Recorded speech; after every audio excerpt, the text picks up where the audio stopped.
Alright, what's going on, guys? Welcome back to the channel. So a lot of you guys have been asking me recently to make videos, tip videos in particular, not just class setups, but videos on how to level up faster, how to get more long shots, and a really popular one, which I do every single year, every time there's a new Call of Duty for the most part, is how to get more headshots. So the first thing we're going to get into is going to be the game modes, and this is actually pretty self-explanatory, but I'm going to explain to you why this works and what type of ways you can go around this. So make sure you stick to hardcore. Don't even think about going to core. 150 health is way too much, and it's just not very practical for going for headshots. So hardcore, excluding hardcore search and destroy, there's no need for it. It's just a waste of time. Too many waiting between rounds and loading screens, etc., etc. It's just a waste of time. So stick to the main four, the first four. That being said, hardcore free-for-all, hardcore TDM, kill confirmed, and hardcore domination. Now, there's two scenarios here. If you like playing with your friends and you're good playing together and you give good callouts, that is awesome. It is easier. It's going to make your whole life easier going for these headshots. So I would recommend between TDM and kill confirm, go for kill confirm simply because those games are going to last you a little bit longer. That being said, kill confirm is not really dependent on how many kills your team has, but how many tags your team has. And honestly, a lot of the times people don't really collect the tags, so therefore you're going to be in the action a little bit longer than you will if you're playing TDM. That's always what you want, just because the more you're playing, the more headshots you're getting. Now, domination, you can also do domination, so it's pretty much between kill confirm and domination. Domination is going to be also really good because, again, if you play it well with a friend, let's say you both captured A and B flag, you can already expect the enemies to come from the C flag. So you can pretty much post up, line your sights for the head, and as soon as they pop through the corner, you can just shoot for the head. Now, this is not always going to work, but it's just in a perfect world, that's pretty much what you want to do. Now, for those of you that don't play friends, you don't really have friends, or you just like playing by yourself, go for free-for-all. I promise you, free-for-all is the way to go, in my opinion. And obviously, that ties up with the next part of this video. That is going to be the class setup and why I think it works. Keep in mind, TDM, kill confirm, domination still works. It still works perfectly in solos just because there's a lot of players, but I just feel like free-for-all, you're a little bit more to yourself. You have more privacy. You're not really going to come into a person with like two other people. And obviously in this game mode, one bullet puts you to sleep. So that's why I personally choose free-for-all. So when it comes to the class setups, normally they're broken down into three parts. You got your weapons, your gear, and your perks. So the first part is your weapons. So in this part of the video, I'm going to be talking about assault rifles and SMGs. Everything else just pretty much falls in between. You can pretty much use the same type of tactics for every other type of category when it comes to weapons. But assault rifles and SMGs. So assault rifles, make sure you're running an optic. Run an optic on everything. Anything that you can run an optic, run it. If you have an optic, you're going to be a little bit more precise. You're going to have to be precise for headshots because for some reason in this game, headshots have to be extremely on. Like, they have to be spot on. I mean, there's times you feel like you hit the head and it doesn't even register as a headshot. So it's literally, you have to be spot on.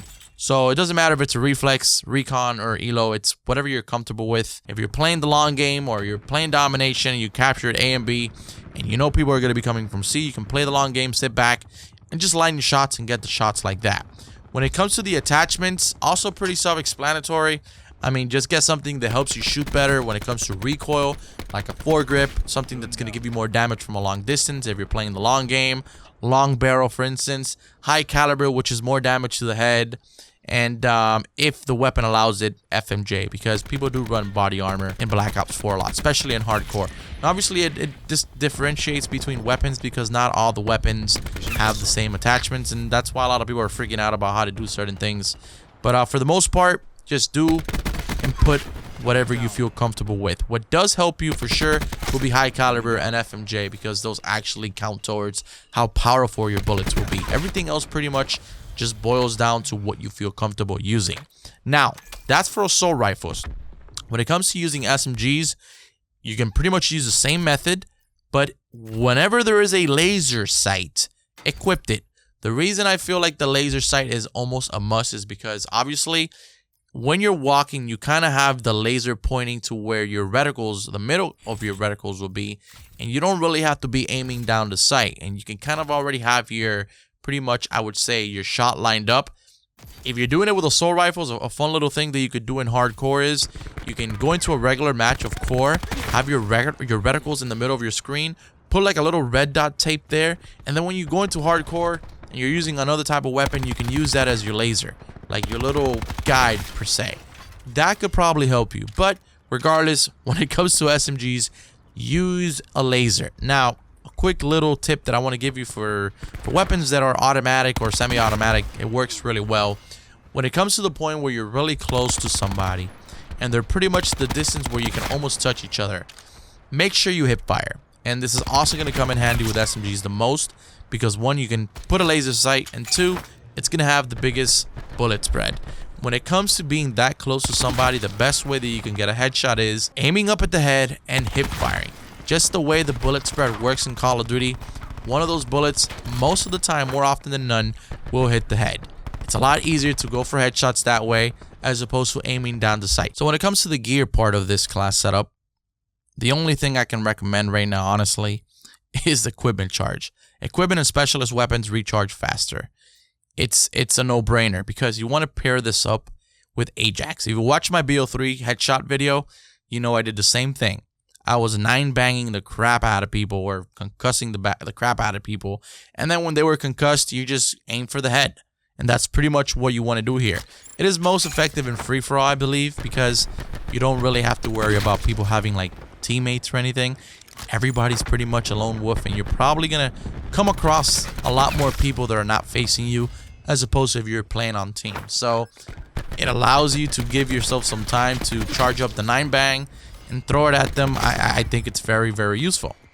And I would definitely recommend the equipment charge. Don't even worry about going on streaks. Don't worry about like not dying. Your KD is going to go to shit anyways. So just focus about your business, and that's getting headshots. So when it comes to the perks for this setup, the perk 1 slot, really not that important. I mean, in my personal opinion, I run scavenger. I think that's fair enough. It's in the perk 2 and the perk 3 slots where it gets a little interesting. So for the perk 2, you just want to run one perk just because the way this is set up.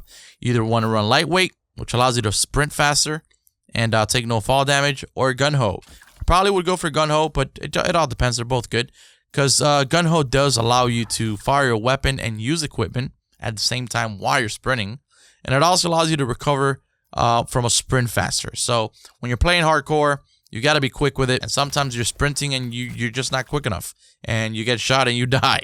So I think gun ho is really, really good. It also allows you to move at full speed when you're reloading your gun, which is very useful. Now, perk 3. Perk 3, if you can, try and have 2 perks for this slot. So the first one's going to be dead silence, obviously quieter footsteps. It helps you in 2 ways. 1, you don't make so much noise, you're a little bit more silent. And 2, it allows you to hear footsteps a little bit better because you don't have the distraction of your own footsteps.